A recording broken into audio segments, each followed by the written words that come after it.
है दोस्तों। चलिए, तो आज का हमारा नया टॉपिक है क्या, स्क्वायरल केज इंडक्शन मोटर। अभी तक हम लोगों ने क्या क्या बात किया था, सेकेंड यूनिट में बात किया था कि 3 फेज इंडक्शन मोटर क्या होता है। इंट्रोडक्शन के बारे में हम लोगों ने देख लिया था, ठीक है। अगर कंस्ट्रक्शन वाइज बात करें तो 3 फेज इंडक्शन मोटर कितना प्रकार का होता है, 2 प्रकार का होता है। एक स्क्वायरल के जो होता है और एक होता है स्लिप रिंग इंडक्शन मोटर। और स्लिप रिंग इंडक्शन मोटर के हम लोग क्या बोलते हैं, वाउंड रोटर इंडक्शन मोटर।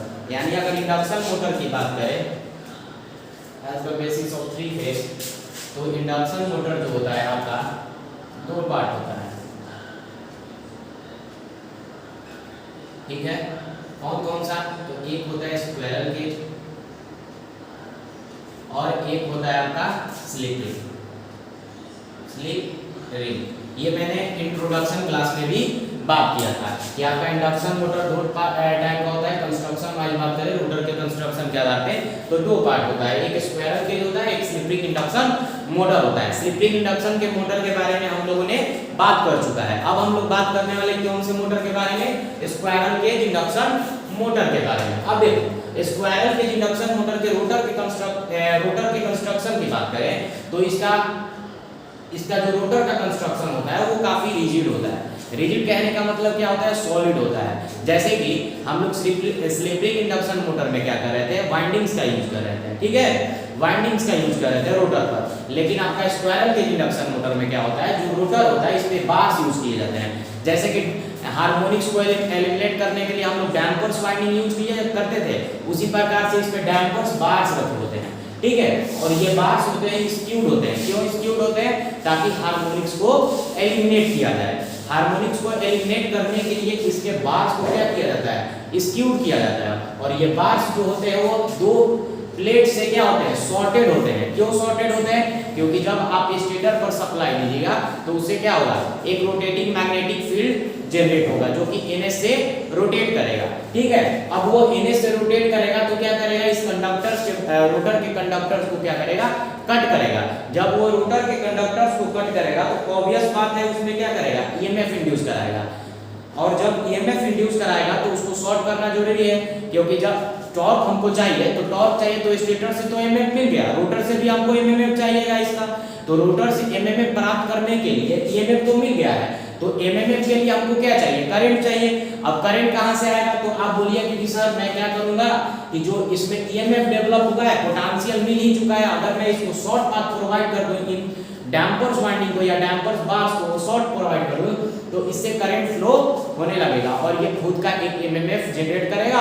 और MMF जब जनरेट करेगा तो ऑब्वियस बात है इन दोनों के इंटरेक्शन से क्या होगा, रोटर पर एक टॉर्क डेवलप होगा और इस टॉर्क की वजह से ये आपका रोटर रोटेट करेगा।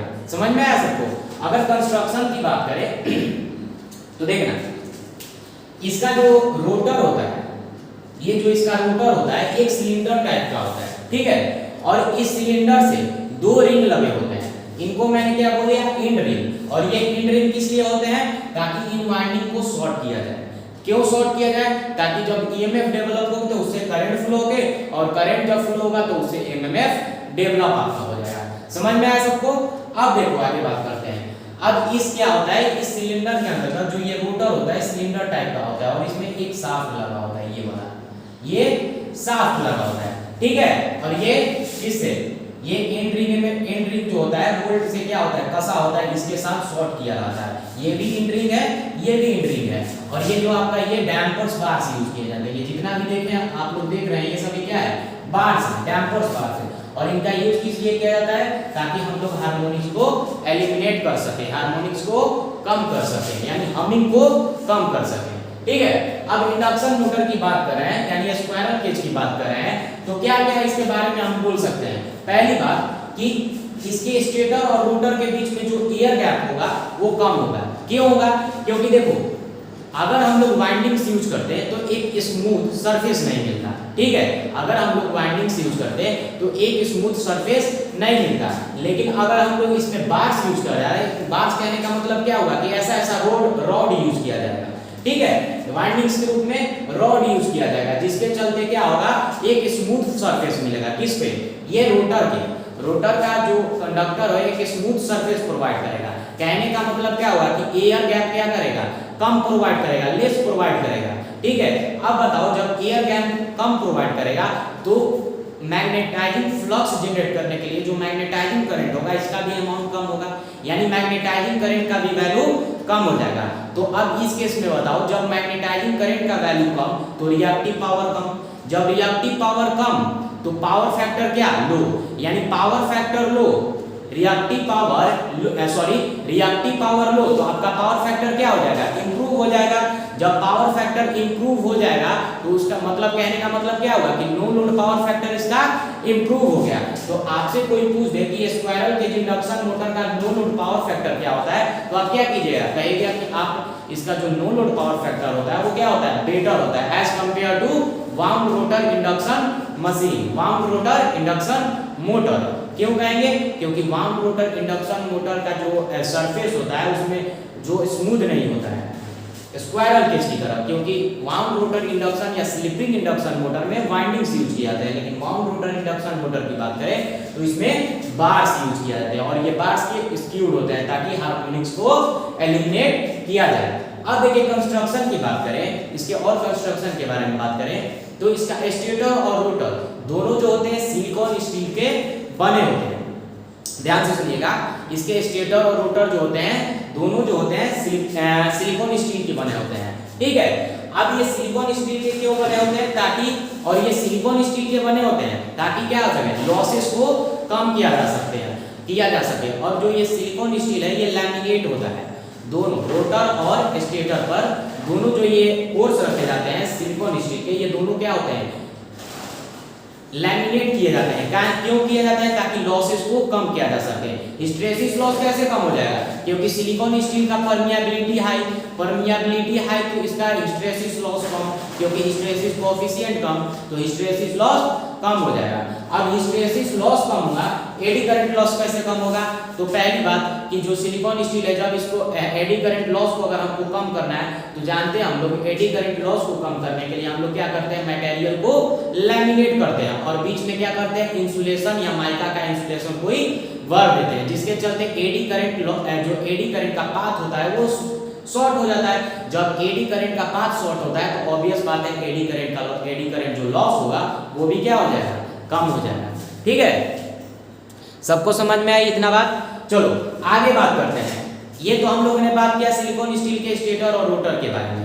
एक और बात बोलते हैं कि जो स्टेटर होता है स्क्वायरल केज इंडक्शन मोटर में जो स्टेटर यूज किया जाता है उसकी लैमिनेशन जो होती है वो क्या होती है, क्या रखी जाती है, थीन रखी जाती है। क्यों, क्योंकि स्टेटर की जो फ्रीक्वेंसी होती है एज कंपेयर टू स्टेटर की जो फ्रीक्वेंसी होती है वो वेरी हाई होती है as compare to rotor frequency. Rotor की फ्रीक्वेंसी क्या होती है, लो होती है। अब बताओ जिसकी फ्रीक्वेंसी कम उसका थिकनेस क्या रखा जाएगा, हाई रखा जाएगा। क्यों, देखो कैसे एडी करंट लॉस बराबर मैंने ट्रांसफार्मर में क्या बताया था, क्या होता है pi square f square BM square tau square by 6। ठीक है, और वॉल्यूम होता है। ठीक है, वॉल्यूम। चलो अब ये बताओ एडी करंट अगर मैं मान लूं कि कांस्टेंट वैल्यू के लिए अगर एडी करंट कांस्टेंट वैल्यू मान लूं तो आपका एडी करंट अगर कांस्टेंट मान लूं तो फ्रीक्वेंसी जो एडी करंट है मेनली किस पे डिपेंड कर रहा है, फ्रीक्वेंसी और एक आपके थिकनेस पर। किसके थिकनेस पर, लैमिनेशन के थिकनेस पे। तो F into टाउ जो होगा F into टाउ किसके प्रोपोर्शनल हो जाएगा, F into टाउ क्या हो जाएगा कांस्टेंट होगा। अगर मैं एडी करंट लॉस को कांस्टेंट मान लूं तो इसका मतलब क्या होगा F into टाउ भी क्या हो जाएगा कांस्टेंट हो जाएगा। F into टाउ क्या हो जाएगा कांस्टेंट हो जाएगा। तो बताओ फ्रीक्वेंसी क्या हो जाएगा अगर मैं प्रोपोर्शनल इसको कांस्टेंट को K से डिनोट कर दूं। ठीक है, K से डिनोट कर दूं तो F बराबर क्या हो जाएगा K बटा टाउ। F बराबर क्या हो जाएगा K बटा टाउ। अब मैं इक्वल के साइन को हटाना चाहता हूं तो इस कांस्टेंट को हटा दूं और प्रोपोर्शनैलिटी का सिंबल लगा दूं।